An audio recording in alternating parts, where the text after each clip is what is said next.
Hi, and welcome to Beyond the Pelvis. I'm Laura Haraka, a somatic practitioner, breathwork facilitator, and someone who's been on the healing journey myself. I know what it's like to live with chronic symptoms and feel disconnected from your body, and I also know how powerful it can be when we start to listen, slow down, and heal from the inside out. On this podcast, we talk about the mind-body connection, nervous system healing, pelvic health, and all the messy, beautiful layers that come within learning to trust your body again. Whether you're brand new to this work or deep in your process, I'm so glad you're here. So let's dive in. So welcome back today to another episode of Beyond the Pelvis. And I am so excited to welcome someone incredibly special here today. She's a former client of mine whose journey through chronic pain has been nothing short of inspiring. So joining me is Cassie Barfield, who is a therapeutic counselor based in the UK, who integrates mind-body work into her own practice, supporting others with chronic pain and persistent symptoms. She came to me toward the end of her own healing journey, and in her words, our work together helped her get over the finish line. She's here to share her story, her experience of healing, and the powerful transformation that happens when we learn to trust the wisdom of the body. So let's dive in. Welcome to the podcast, Cassie. Hi, Laura. Hi. We're so happy to have you here. And I'm just wondering if we can start off and if you can just share a little bit about yourself and what brought you into this space. Hey, I think you shared a bit of it in the intro, really. When I had my own experience of pelvic pain, I was a client of yours towards the end of my journey. I had 9 years in total. It wasn't constant. It was up and down, but it was dominated 9 years of my life. I would say that was fair to say. Wow, that's a long time. Yeah. It was a hell of a journey. Yeah. So tell us a little bit more about maybe what you were experiencing, what were your symptoms, what happened to you? Yeah, well, okay. So it started, something I think is really important to mention is when it started. And it started following an operation. I had a pelvic operation I had following the birth of my son. I had a bit of damage to my pelvic floor. So I had a mesh implant to kind of hold the muscles and give them more strength. And going into the operation, I'd probably about a year before that split up with my son's father. There you go.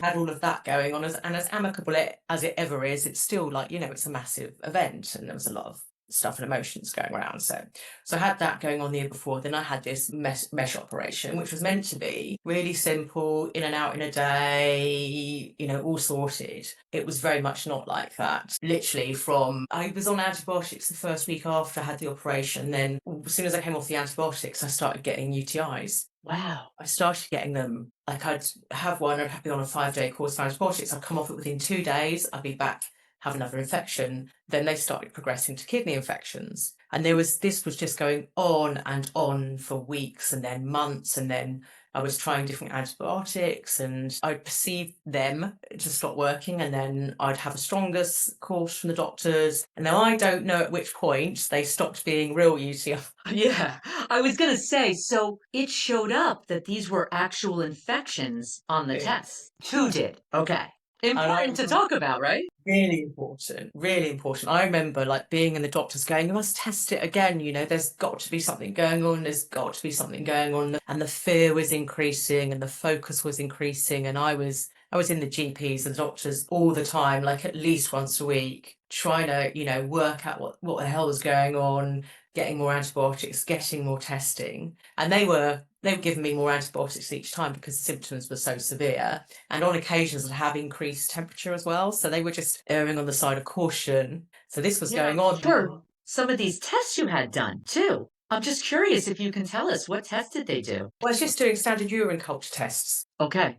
Yeah. And then I started having blood work as well. I can't remember at what point, because I was going, have I got some kind of autoimmune disorder? Is there something more sinister going on? Am I lacking in something? It was just becoming this big mystery about why I was still having these symptoms and nothing was really changing. And the thing was, when I took the antibiotics, I would feel better, but literally like that. I'd take it and within a really short period of time, the same day, I'd start feeling better. And that antibiotics don't work like that. I don't generally. They take a bit of time to kick in. Right. So Yeah. So that was going on. And then also at the same time, there was a load of, I don't know if any of your listeners will be aware, or you've had any other clients of the sort of controversy around the mesh implants, the sort of plastic polypropylene mesh that you put in your pelvic area. And it just started, the media hype had just started about how dangerous that was and how the negative effects of that, a lot of people having a lot of pain with it, a lot of internal infection. There was a whole load of fear going on around it. And some of it,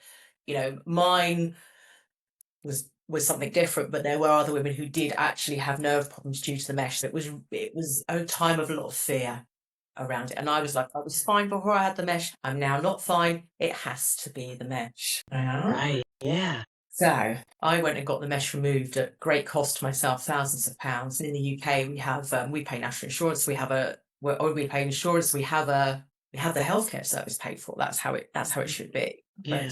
But, yeah, they wouldn't take it out for quite a long period, and like, I think they said another 6 months and 6 months in this pain and trying to work it out and having lots of fear increasing because the antibiotics didn't seem to be working all the time, and so I chose to pay to get the mesh removed. Yeah, and how could you have not been afraid, right? Yeah. You were listening to the medical professionals, you went on antibiotics hoping to be better, and the day after, the antibiotics, it seemed like, at least, the antibiotics stopped working. Yeah, we're making air quotes for those of you that are listening. It seemed like the antibiotics stopped working. So you just took what the next logical step was in your head to get the mesh removed, right? Yeah, exactly. Thinking it would be the answer, and of course I'm sat here, so we know it wasn't. That would have been right. That would have been easy. And I think I had so much focus on it being the answer as well, and there was a lot of fear. If this isn't the answer, then what is, and of course it wasn't, because it continued. Right. Because the fear increased, because I then didn't really know, I had no other avenues to go down about what the answer might be. That was the thing that I'd been holding my hope for. Yeah, I'm sure your mind was catastrophizing at this point. Yeah. There were points I thought it was gonna be my end. This doesn't work, and I can't keep taking antibiotics, and they're getting stronger and stronger, and I'm perceiving them stop working. Then where does this end? Right. So it was a really dark time, and this is probably a good time to mention all the other symptoms that I had around that time. Yeah, please do. It was a time of increased fear, like to demonstrate what the mind can create. I had really bad tinnitus. I had itching all over. It was driving me absolutely crazy. I was constantly itchy. I had blurred vision as well, which was really strange. And my hearing, well, I couldn't be anywhere that was loud. It was just everything, like it was magnified. It was like I was in a swimming pool the whole time, when you're really sort of loud spaces, and even someone talking felt like really jarring. Yeah, your nervous system was like really hypersensitive now. Yeah, absolutely. So I had all the pelvic stuff going in, urinary frequency, urgency, leaking, pain, I had a whole load of stuff going on. All this time I was just constantly bouncing around medical professionals trying to find an answer, paying privately, seeing all these different people because I couldn't get the answers in the NHS now. Trying to just find some answers, and no one really knew. There's lots of people who had different theories, and everyone, I must say, on my journey was well-meaning. People wanted to really help. Sure. Yeah, and I saw loads of holistic therapists as well, and again, really well-meaning people really wanted to help. And actually, if I just calmed down my nervous system and listened to some of them, it probably would have worked. But at the time, I was convinced it was an infection still. Absolutely convinced. You thought something was physically wrong with you. Yeah. So what helped you to make the switch? What happened?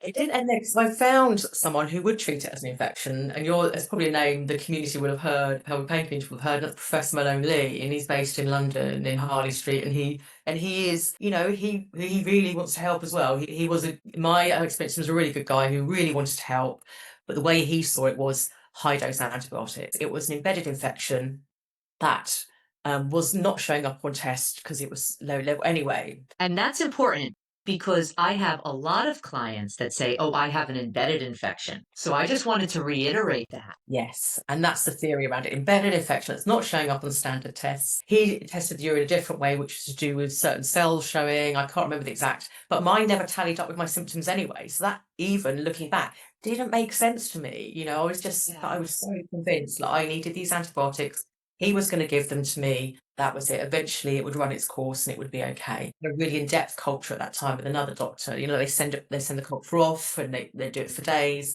Broth culture, that's what it's called, I think. And it came back with a couple of bacteria in it. So of course. But like, if you do that with most people, sure enough, since found out, you're going to find something in there. Yeah. Say that again. Say that again. If you do something, it's not a sterile environment. Yeah. Yeah. Exactly. So I spent 5 years on high dose antibiotics. My goodness. It was pretty full on. And all that time I didn't have pain, but I did have a lot of frequency and urgency, bloat and sort of pressure and bloating. So it never really fully went, and I was always completely obsessed by it because I didn't want to be on the antibiotics. Doing different diets, still seeing holistic practitioners, paying for this Harley Street professional, it was still right. Who wants to be on high dose antibiotics for the rest of their life? It's not sustainable, right? It's not good for us all the time. Which is what happened. I had a massive allergic reaction to those antibiotics. Oh my goodness. Which was the worst thing and the best thing that could have happened. Because it made me come off with them. I had no choice. I had to not rely on them anymore. And it was terrifying. I was absolutely terrified that I can't take antibiotics anymore. If I get an infection, what do I do? So the fear was like back up there again. And I found TMS at this point. I found a fellow sufferer called Dawn, I'll name drop her because she'll hear this, introduced me to Nicole Sachs's work. Nice. And we was in a holistic Facebook group about how to cure IC, that's what we were calling it, naturally. But everyone was still like, you need to not eat this, you need to take natural supplements. And there was still a lot of fear, really good, well-meaning people who had gone past it, but but the point was being missed about the nervous system regulation, the fear, etc. Because there was still a lot of fear there, and people trying this and that and hoping that would sort it or that would sort it. So this is where I met my friend who introduced me to Nicole, and the same week I found out about Nicole's work, I went symptom-free for a week. My goodness. Which was how amazing is that? But a week later. Okay, what happened next? Back again. Okay. Well, I kind of got TMS in my head. I'm doing everything I do full force. I go into it, I'm researching it, I'm living, I'm breathing it. So I'm watching Gambuglio, I'm listening to all the success stories. Success stories got me through, which is another reason I wanted to do this, because the amount of times I've listened, which is how I found you. Right. Oh, so you found me on a success story. I found Gambuglios. So you listen to them all the time, over and over and over, doing the work, doing the journaling, doing the regulation. But there was still, and I did get better actually with it, but I was also still doing dieting and supplements at the time. So I hadn't fully, there was still a bit of me that was still going, I don't believe it quite enough to. Right. So notice you were still living in both worlds, but through Nicole's work and Dan's work, you were seeing improvement. Yes. Definitely. I was believing, I was 85% there. I was like, this makes sense. All the evidence was pointing that way. But because of this long journey and being completely medicalized for so long, I just couldn't quite let go of that narrative. Yeah. So you started believing through their work, through Dan's videos, through Nicole's Facebook group, that your symptoms were most likely TMS, up to about 85%. Yeah. And that's all you need sometimes. Yeah, you don't need 100% belief to start the process. Yeah. And I did get better. And I did get better for a while. And then I met my new partner. And in the meantime, I'd been filled with reading. It had never been a problem for me before, but I'd been reading a lot of information about a lot of women couldn't have intimacy. Intimacy would cause a problem and cause a flare and blah, blah, blah. So, hey, presto, that became my truth. And it had never So I had a massive flare again. Again, I got it under control with a bit of TMS work, a bit of dieting, a bit of supplements. So I was all still doing the mix. And then about 6 months later, it went bang. It went absolutely full on, really bad, loads of pain. And it was radiating into my glutes and down the back of my legs and my lower back. And I was finding it really hard to sit, and all my usual stuff wasn't working. I'd have periods where I'd go up and down, it'd get a little bit better and I'd calm, and then it would repeat. And I was getting more and more fearful that my old stuff wasn't working. Right. Yeah. Which is when I found you. Right. And I remember you having those symptoms. Yeah. Yeah. So if it's okay, if we could, just to talk about a little bit about our work together? Like, and what resonated with you? What helped? What was the light bulb, some light bulb moments or aha moments that worked for you? Yeah. One that you've been through it was really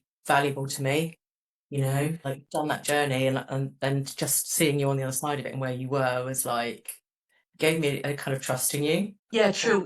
People tell me that just by talking to someone that has gone through the same experience and understands can be very helpful. Yeah, yeah, Yeah, absolutely. yeah. I was doing a lot of the emotional processing. I was a therapist at this point, so I never Right. done the work, inside But out. therapists can get chronic pain too. We are human beings, right? And therapists can get chronic pain too. Yeah, and I think there was a bit of shame around that actually, going, I should be able to get my head. Absolutely. Yeah. So there was more pressure, I think, because of that actually. I would agree. I would agree. There's sometimes a shame in what we do that, I mean, someone told me the other day because I got angry at someone, you're a breathwork facilitator. Why couldn't you use your tools? And I'm like, well, breathwork facilitators can get angry too. Yeah. And I don't be emotional. It wasn't like I didn't have awareness of emotions at all. I needed someone to be with me. And I think the somatic work. So one was really valuable. Actually, the key thing as well was about the infection hypothesis. You emailed Dr. Schubiner for me, Howard Schubiner for me. Yes, I did. And really put some calm around that for me. And I also spoke to Gigi Cockell at this point as well. She's on the circuit. Yes. She did biology at Oxford, one of the big universities here. And just had a little consultation with me, and she really put my mind at rest about it. So that was really helpful. Right. Yeah, yeah, Yeah. So we trained in that area as well. yeah, yeah, that's fantastic. So, do you believe, I'm just curious, the somatic experiencing sessions were one of the, yeah, you're shaking your head, was one of the main things that, because that's what my main thing is, somatic experiencing. It was Right. to be able to sit and just experience those emotions. I remember I'd come out of sessions and be symptom free. Yeah, we did. I remember. Yeah, it's just like I could lay everything down and you could hold it. You could hold that space, and I didn't have to. It was just taking the narrative out of it and putting completely coming into the body was just the key that I needed, and the breath work that you taught me as well. They were the Yeah. two, that was in the session, in the moment, were so valuable. And the VU breath, I still do it now. I do it with loads of my clients. Good for you. Good for you. Yeah. Somatic experiencing was the tool and breath work that helped me heal. There was the belief that I needed behind it, just like you got from Nicole and Dan and Gigi probably a little too. But, knowing that, there are other tools out there like somatic experiencing, breath work that can really help embody the emotions and regulate the nervous system. And there was something about doing it with you as well, rather than, because I knew it objectively, and the stuff I was really aware of, and actually doing it with someone else who could hold the space made quite a big difference. They could just let go that little bit more. It felt safer. Yeah, yeah. And it's interesting because as you know now, it's really about having safety and creating a safe of safety because when the brain doesn't think we're safe and it thinks we're in danger, it creates pain. Absolutely. Got to do all the emotions. Yeah, yeah. So using these techniques, you're feeling well today. I am. I'm brilliant today. Yeah, it's been a long time. I've been good for a long time. It's been transformative, and I've since. This is what brought me. I was already a therapist, but this has brought me into the mind body world as well. It's like, Exactly. wow, amazing.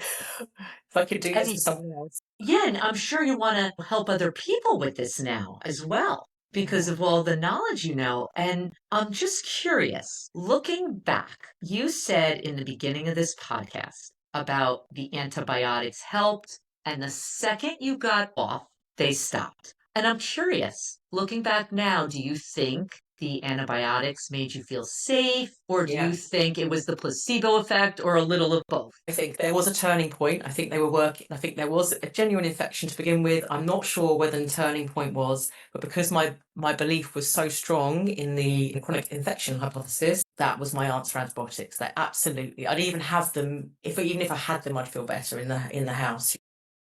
Exactly. Exactly. So if you had to state why your chronic pain came to be, you don't believe it was the infections. You don't believe it was the mesh. So what did you believe that it was now? Fear and emotions, mainly fear. Yeah. Yeah. Yeah. Yeah. Yeah. So the ongoing fear of something and the unprocessed emotions that you were feeling and maybe being disconnected from your body, because I know the somatic experiencing brought you into your body. And it's hard to be in your body when you feel like it's betrayed you, you know? Exactly. Yeah, and I think I had lost contact with that, you know, very much so. Yeah, yeah, of course. Because one of the reasons we have chronic pain is due to the disconnection from our body. Yeah. Yeah, Yeah. absolutely. Yeah. Yeah. So what are some of the things you learned from having having had this chronic pain, which I'm so thrilled to say? Like I'm smiling, for those of you that are listening and not watching, I'm smiling from ear to ear. So I'm just curious about some of the things you learn now moving forward and how that affects how you treat people in your clients and how you've moved on in your own life. What are some of the things you've learned? Yeah, meeting my own needs and other people meeting their own needs and giving themselves space and boundaries and kindness and self-compassion. Yeah. That's the big things. Boundaries and meeting your needs are so important and allowing those uncomfortable emotions. Yeah. They True. just need to come and they just need to have their time and they'll slip away again, you know? It's like those Exactly. things for sure, isn't it? Those hang. Yeah, emotions, we get scared as people that haven't felt emotions when we get disconnected, that these emotions feel so scary. But the truth of it is, as a therapist and now what you do, the emotions go up, they rise just like they would as a wave in the ocean, and eventually they go back down. And when you have a chronic condition, you know, you're fearful of stress, you get fear of the fear, you know, which just magnifies it. So it's about letting that go. Yeah, yeah. So how were you able to not be fearful anymore? Doing the work. Yeah. See? Yeah, doing the work and seeing the results. I think a lot of people, that's their main obstacle is, there's a lot of fear around it. And I believe if we can just notice the fear and you said it with compassion and validate that it's okay that we're scared. Who wouldn't be scared of these symptoms? Right. Yeah. Right. It's like his alarm system, isn't it? You know, that's what it's meant to do. Yeah. So I'm kind of curious. You healed your pain using the somatic experiencing, using different breath works, and plus, really coming to even a stronger belief probably at that time. I'm assuming it went from 85% even more. So what did you, as a professional therapist, decide you wanted to do at that point? Train. Exactly. I trained, yeah. So tell me a little bit about that training and what you did. So I trained with the Pain Reprocessing Centre with Alan Gordon's setup, and did lots of somatic work, somatic course, which was really informative and brilliant and really inspiring. And then more recently, I've trained with SERPA, who are a UK organisation. Absolutely, with George Yorfield. That's it. They're amazing. Yeah. It's great because because you can feel a bit on your own in the world of therapy, and they've got a good team of people, and Yes. group visions and stuff. So it's nice and supportive. And yeah, so I've done their level 1s and level 2 training so far. I will go on to their level 3 at some point. Yeah, so I've done a lot of training, gained a lot of knowledge, and that's where I work now. Right. So you're a certified PRT, correct? Yes. Yeah. So you took something that felt like, oh my God, you were in this hole for 9 years and you took it and you learned from it. And now you're helping other people. Yeah. It's nice to have something good come of it. Yeah, it is. Yeah, it is. Because we think when something happens, it's the worst thing that's happened to us, right? Absolutely. I remember someone said to me one day in the pain, well, one day you'll be grateful for this. And I'm like, say that to me. How can I be grateful for this? This is awful. But yeah, it was literally one of the best things that happened to me. And I know there are people out there cursing me for that as well. No, well, let's face it, it's hard to see what's happening when something is happening in our body and it hurts. It's really hard to be grateful for it until we're on the other side. Yeah, absolutely. So, for people listening out there, I'm just curious, maybe what are some of the tips or things you could tell them, or how now this has affected your personal life now going forward? Yeah, I mean, my tips for recovery would be, one of my big ones, and I hear this a lot, is come away from the Facebook groups, the ones that are related to your condition, because it just feeds that negative fear cycle the whole time. You just get to suffer together. Exactly. Yeah. Exactly. When I was on the Facebook groups, I developed the ones about chronic pain, obviously. When I was on those, it just had me focus on the pain Yeah. and focus on the negative. And it didn't allow me to focus on hope and success stories and what was happening in the world besides pain. I lost you then for a minute. My Zoom shut down and started again. I'm so sorry. Yeah, no problem. So it's just when we're stuck in those Facebook groups, we're focusing on maybe how to manage our pain. But what you're telling me today is we don't have to manage our pain. We have to get off those Facebook groups and focus on things that give us joy and hope. Joy and hope, and listen to the success stories, listen to the good stuff. Get the belief going, it keeps your mood up. It helps the belief. So many so many people out there who's healed through this work now. There's so much information. Get educated. Find out about it. There's papers, there's medical studies now. It's not woo-woo. It's actual real, treatment. It's been proved. Yeah. So look after yourself. And excuse me? Look after yourself, Yes. We don't give ourselves enough self-care. Yeah. And it's because a lot of times, and you probably know as a therapist, that there's beliefs behind resting.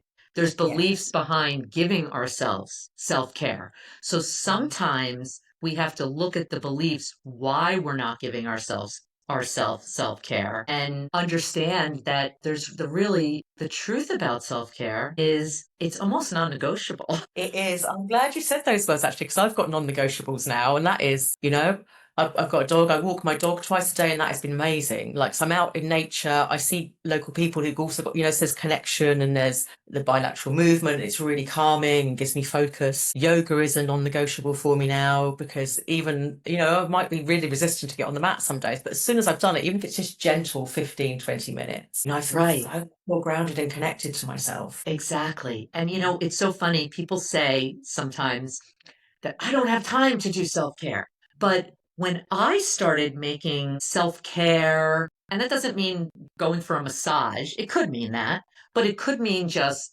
going outside, putting your feet in the ground, listening to the birds. And when I take breaks in my life, and you can tell me if the same things happen for you, I actually get more done. Yeah. Yeah. So self-care, getting off the Facebook groups. Yeah. Look up, boundaries and your needs are so important. Boundaries. You're giving too much time. Where's your energy going? Are situations meeting your needs? Are you asking for your needs to be met? Are you giving too much? It's all the standard personality traits of people pleasing and perfectionism, About that for a moment. You said about people pleasing and perfectionism. Were those traits that you had? Not perfectionism, nowhere near. But yeah, I see it a lot. I see it a lot in the therapy room, but people pleasing, definitely. Yeah, definitely giving a lot. And, feeling like I had to, so there's a lot of conditioning around that, culturally in my family and societal as well, and in my professions. So really standing back and having boundaries around my space and my needs has been absolutely vital. My peace is so important to me now, I protect it ferociously. Exactly. And I like to use the word now with my clients, non-negotiable. Yeah. It's non-negotiable to give ourselves self-care. Yeah. And compassion and love. Yeah. You're going to get ill if you don't, it's going to come back, or something else is going to happen. It's like exactly your whole system. Exactly. And you said something now. It's going to come back if you don't. Yes. So, you've been feeling good for quite a while, enough that you now are certified in PRT and have had other trainings with SERPA, which I so applaud you for, because we need more people that do this work, right? But it's so hard sometimes to keep, a maintenance plan up. So I'm just curious, how do you continue to keep yourself feeling okay. Well, if I don't, I know this is my humour. But if I don't, I can, my pelvic pain, or maybe I get a bit of shoulder pain. It's like my barometer now if I'm not doing what I need to be doing for myself. Exactly. I'm like, ooh, I know yeah, okay, I need to step back here. What am I not doing for myself? What space do I need to create? What needs aren't being met? Exactly. And I notice how you just said that. You go, there was no fear there. No, it's almost like the pelvic, it tries different places now. It's all like my system's almost given up on the pelvic pain. So it's so like, it tries in my back sometimes and it tries in my hands. Right. Yeah. And just to even normalize that for a moment, because you're a therapist, right? That it's okay if we get, you help people with chronic pain. Let's say it this way. You and I can't stop the world from having pain, nor should we, because pain is not a bad thing. We don't want to touch a hot stove and get burned. We need pain. And I loved how you said it's a barometer now. Yeah, yeah, yeah, I know. It tells me. Yeah, yeah. So just to even normalize for a moment that it's okay to get pain every once in a while. Yeah, absolutely. Absolutely. We're human, yeah. Yeah, yeah, we're all human beings and it's okay to get pain. And when we realize, besides, unless it's a physical burn, obviously we're going to treat that. But if we get a little ache or a pain, we can use it as a signal and not go into fear and be like, oh, I wonder, what I'm disconnecting from. Yeah. The answer's never far away, I find. Yeah, yeah. So there's always that inner knowing, right? Yeah. Yes. Yeah. Definitely. Very tuned into it now. Yeah, yeah. So I'm kind of curious if there's looking back now at your whole journey, because you've went through a lot, and if there's someone starting the journey, in the middle of the journey, at the end of the journey, right? I'm wondering if there's anything you would want to say to them. Any tips or any techniques or anything at all, any encouraging words? Yeah, I like mainly keep the faith, like do it's like I've been in the most excruciating pain like I've ever had, apart from childbirth. It's pretty close to that sometimes, actually. Yeah, childbirth is not easy. And, I just, the most excruciating pain cannot be a biological reason. So please, like, keep the faith and know that it's possible for recovery. It really is. I'm a living example of that. And there's many, many people out there who also recovered. And I know it can feel dark, but keep reaching out, keep listening to success stories, keep doing whatever work works for you, or it's somatic work or journaling or whatever, keep giving yourself space and care and reach out if you need to people out there. Yeah, we're not meant to go through this journey alone. No, it's a lonely journey. It's really isolating. It's like it's a hidden disability, isn't it? People, it's so isolating. Yeah, it can be very isolating. And, I want to make a point. You're a therapist, right? And I'm an SEP, breathwork facilitator. And when we need to in our life, whether it's chronic pain or something, that we're going through, right? What's the one thing that it's good to do is reach out for support. Yeah, we all need that connection. Yeah, yeah. Support is one of the most important things that we can have. It doesn't matter what job you do, everybody needs support in life. We're not meant to human alone. Yeah, absolutely. So I'm kind of wondering if people wanted to find you, if they want to find you through email or Instagram or a Facebook page or whatever it is you use, a website, how could they find you if they'd like to reach out to you, maybe to, use your services? Yeah, that would be my website. So yeah, I have a website which I can give you the details for. It's Cassandra, my practice, because Cassandra is my full name, but I'm called Cassie, but Cassandra is my business name as well, Cassandra Barfield. But yeah, I can give you those details to put in bio if you want. Yes, I will definitely put everything in the show notes. And I just want to end with, this has been my honor and my pleasure to work with you. And it makes me so happy to see that you are doing so well. And to even hear your story going from 9 years of chronic pain to coming to this world of the mind body, which is not an easy thing to do. And now getting certified with PRT and through SERPA and now wanting to help other people. And I am thrilled that the somatic experiencing has helped you, the breath work has helped you, and I am just so happy to have you sitting here in front of me, knowing that you don't have to have and live with chronic pain anymore. Oh, sure. Thank you, Laura. Yeah, thank you for getting me over the line, like really. Yeah. And no, Yeah.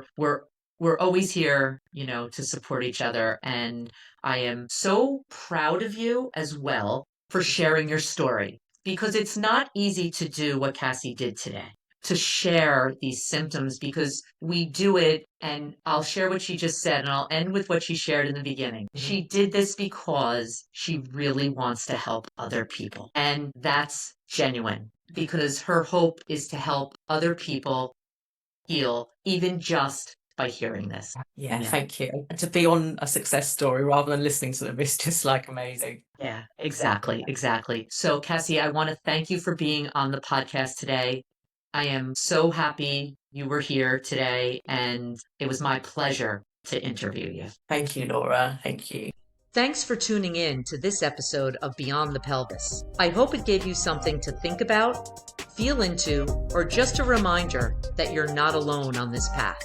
If you're looking for deeper support, check out the Pelvic Healing Circle, a live guided space with somatic practices, breath work, and a real conversation to help you feel more grounded and connected to your body. And if this episode spoke to you, share it with a friend, leave a review, or come say hi. I love hearing what resonates. Until next time, keep listening to your body and be gentle with yourself. You're doing great.